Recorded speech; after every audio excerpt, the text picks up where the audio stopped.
बता दी थी कि विकास में क्या क्या चीजें शामिल होती है। तो विकास में जो शरीर की बनावट यानी कि लंबाई चौड़ाई बढ़ना, ये सब इसको मापा जा सकता है, देखा जा सकता है। इसी कारण से यहाँ पे लिखा है कि मात्रात्मक और गुणात्मक दोनों रूपों में होता है। एक बार यहाँ से स्क्रीनशॉट ले लीजिए। विकास की कोई निश्चित सीमा नहीं होती है, ये भी ध्यान रखिएगा। एक बार शायद डालनी पड़ेगी,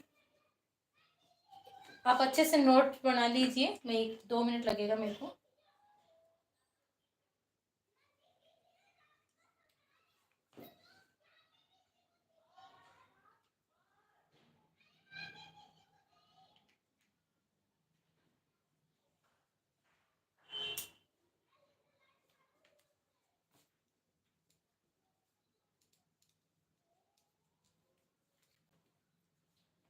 कर दो क्लियर। विकास मनोवैज्ञानिक होता है, ये भी ध्यान दीजिएगा भाई, कि विकास की जो प्रक्रिया है वैज्ञानिक तरीके से भी होता है। ठीक है, तो ये भी ध्यान दीजिएगा कि विकास मनोविज्ञान होता है, मनोवैज्ञानिक होता है।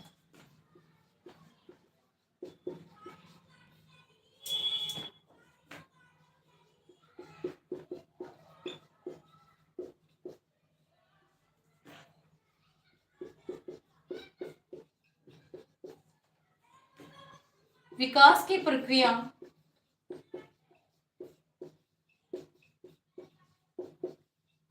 सर से पांव की ओर होता है।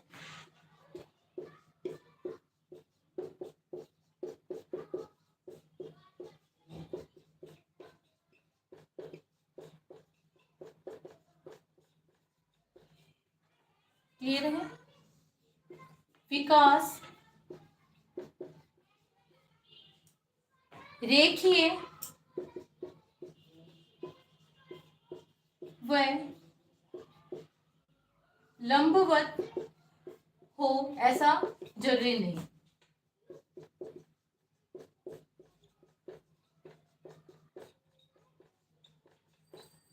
क्लियर है। विकास की कोई निश्चित दिशा नहीं होती।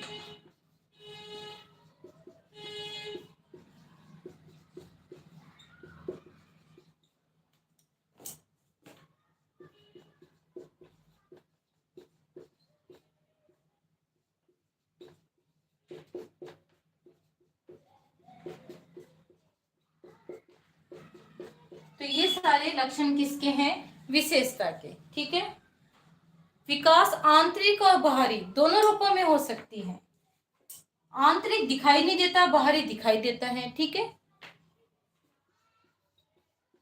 यानी कि जो अभी आप समझ रहे हैं इस टॉपिक को, तो एक तरह से आप में जो आपका दिमाग है वो डेवलप कर रहे हैं। तो ये क्या हो जाएगी? ये आंतरिक प्रक्रिया हो सकती है। ठीक है, और दिखावट में जैसे आपकी लंबाई बढ़ रही है, आपकी चौड़ाई बढ़ रही है। ठीक है, तो इस तरह से बाहरी लक्षण। ठीक है, तो विकास आंतरिक और बाहरी दोनों रूपों में होती है।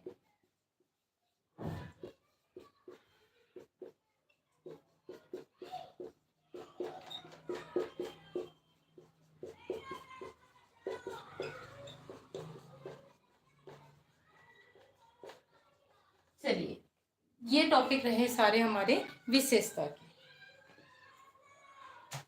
अगर बात करूं कि वंशानुगत और वातावरण का प्रभाव पड़ता है, तो बिल्कुल पड़ता है। विकास के ऊपर वंशानुगत और वातावरण का भी प्रभाव पड़ता है। ये भी पॉइंट लिख लीजिए, आगे लिखवा देती हूँ। एक बार यहाँ से स्क्रीनशॉट ले लो ताकि मैं इसको इरेज कर दूं।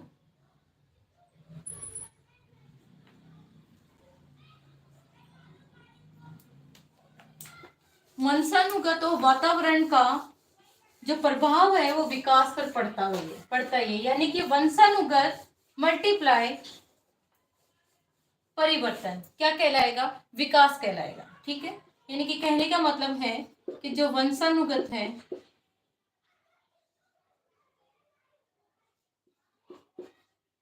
वंशानुगत और मल्टीप्लाई करना है वातावरण, तो इन दोनों का इफेक्ट किसके ऊपर पड़ता है? विकास के ऊपर। तो विकास क्या हो जाएगा? वंशानुगत और वातावरण का इफेक्ट पड़ेगा विकास के ऊपर। ये माफ कीजिएगा, मुझे क्लास को यहीं स्टॉप करना पड़ रहा है।